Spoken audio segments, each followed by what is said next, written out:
Hi everyone. आज मुझे आप लोगों से एक इम्पॉर्टेंट बात करनी है and that is regarding accidents in the stock market. ये बहुत ही इम्पोर्टेंट टॉपिक है और मैं थोड़ा डिटेल में इसके बारे में बात करना चाहूँगी और कुछ एग्जांपल्स भी लेंगे हम। तो accidents basically in stock market होते क्या है?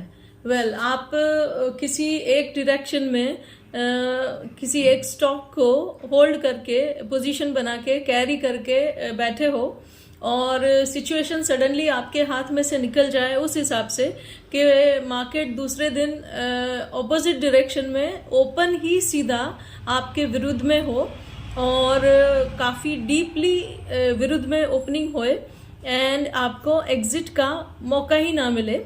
इन द सेंस अगर आप एग्जिट लेने जाओ तो बहुत ही डीपर लॉस के साथ एग्जिट करनी पड़े। जितना हम यूजुअली जो ट्रेडिंग में स्टॉप लॉस लगाते हैं तो छोटा मोटा लगाते हैं, हमेशा अपनी कैपेसिटी के अंदर लगाते हैं, लॉस बेयरिंग कैपेसिटी के अंदर लगाते हैं। लेकिन यहाँ पे ओपनिंग ही ऐसी हो रही है कि आपकी लॉस बेयरिंग कैपेसिटी से कहीं दूर स्टॉक का ओपनिंग इटसेल्फ हो रहा है। रीसेंट एग्जाम्पल्स की अगर बात करें तो उसमें आ सकता है Polycab which was event based. दूसरा आ सकता है HDFC bank which was result based. फिर आ सकता है LTIM which was again result based.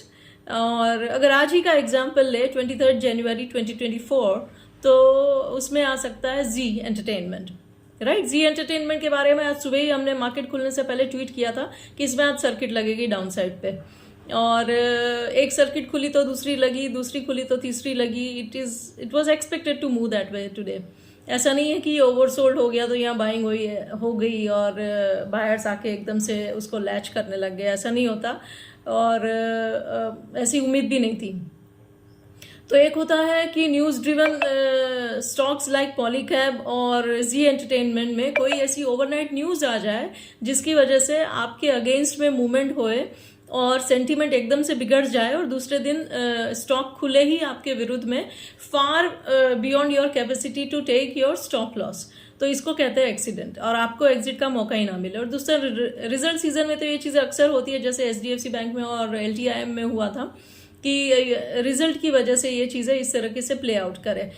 Even Infosys could be considered an accident अगर आप शॉर्ट पोजीशन लेके गए थे तो, क्योंकि वहाँ पे उम्मीद से ज़्यादा अच्छे रिजल्ट की वजह से ऊपर खुला था, तो था तो वो मूवमेंट ऊपर लेकिन था तो आपके अगेंस्ट ना, तो that is also an accident. So anything on either direction going against your expectations and immediately putting you into a position wherein you have no chance other than booking out losses at a capacity more than your loss taking capacity। तो ऐसा तब होता है जब आप positions को carry करते हो। तो ये मैं ये नहीं कह रही कि पोजीशंस को कैरी करना या लॉन्ग टर्म करना गलत बात है, लेकिन ये बहुत बहुत स्ट्रांगली अनुभव से कह रही हूँ मैं। जब मैं कोचिंग कराती थी तो मेरे मॉड्यूल में भी ये एक अलग से टॉपिक हुआ करता था ग्राफ्स के साथ, जहाँ मैं एक्सप्लेन करती थी कि सब कुछ परफेक्ट है, सब कुछ चार्ट पे भी सही सही दिख रहा है, but an event happens when the market is closed और उस इवेंट की वजह से चार्ट भी डिस्टर्ब हो जाए एंड पूरा सेटअप दूसरी डायरेक्शन में प्ले आउट होने लग जाए और सेंटीमेंट ऐसे खराब हो जाए कि जिसको फिर दोबारा आपके फेवर में आने में लंबा टाइम लग जाए। The stock becomes something that is out of the flavour of the season. तो ये होता है एक्सीडेंट्स और इनके लिए आपको रेडी रहना पड़ेगा अगर आप पोजीशंस कैरी करते हो तो, क्योंकि एक ऐसा पीरियड जाता है बीच में ओवरनाइट एंड अर्ली मॉर्निंग जब मार्केट में न्यूज़ तो आती है, ऐसी न्यूज़ जो स्टॉक को इम्पैक्ट कर सकती है, लेकिन मार्केट ओपन नहीं है तो आपके हाथ में नहीं है सौदे को काटना, आपके हाथ में आपका स्टॉप लॉस नहीं है, कहाँ एग्जिट ले वो आप तय नहीं कर पाते क्योंकि market is not operating at that time, पर news flow is still there at that time. तो ये एक हकीकत है मार्केट की, कभी भी हो सकती है, अच्छे से अच्छे स्टॉक में हो सकती है, किसी के भी साथ हो सकती है और बेस्ट से बेस्ट चार्ट सेटअप होने के बाद भी हो सकती है। सब कुछ जहाँ परफेक्ट लग रहा हो वहाँ पे भी हो सकती है, ब्लू चिप में भी हो सकती है। इसको कहते हैं एक्सीडेंट। इट इज़ लाइक आप रोड पे अगर कोई व्हीकल ड्राइव कर रहे हो, 2 व्हीलर 4 व्हीलर, तो आप सब कुछ सारे नियम ट्रैफिक के फॉलो कर रहे हो, आपकी व्हीकल सही तरीके से चल रही है, आपने कोई रूल तोड़े नहीं है, फिर भी एक्सीडेंट तो होते हैं ना। हर बार आपका फॉल्ट होना जरूरी नहीं है, बट फिर भी accidents on road are a part of life and it's a fact of life, right.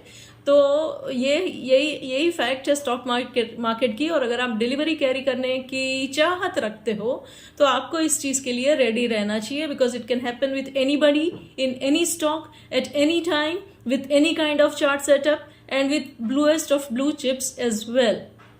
तो इससे अगर ये चीज़ें अगर अच्छी नहीं लगती या इस चीज़ से अगर तकलीफ है, तो आपके लिए एक ही तरीका है विच इज़ इंट्राडे, जहां बेसिकली आपका स्टॉप लॉस आपके हाथ में रहता है, चाहे वो फ्यूचर्स में हो, ऑप्शंस में हो, कैश में हो, गोल्ड में हो, इक्विटी में हो, व्हाटएवर, बट बेसिकली आपका स्टॉप लॉस आपके हाथ में है। सो ये मैं इसलिए नहीं कह रही क्योंकि मैं खुद इंट्राडे ज़्यादा प्ले करती हूँ या क्योंकि मेरी अपनी ग्रिप उस पर बेस्ट है, लेकिन ये मैं इसलिए कह रही हूँ क्योंकि मुझे ये स्ट्रॉन्ग बिलीफ है कि यहाँ पे मेरा रिस्क मेरे हाथ में है। Otherwise stock market is a place जहाँ पे आप जितना टाइम ज़्यादा बिताओगे उतना आप ज़्यादा रिस्क ले रहे हो, क्योंकि रिस्क तो हमेशा ही सर पे मंडराता रहेगा, चाहे मार्केट ओपन हो या क्लोज हो।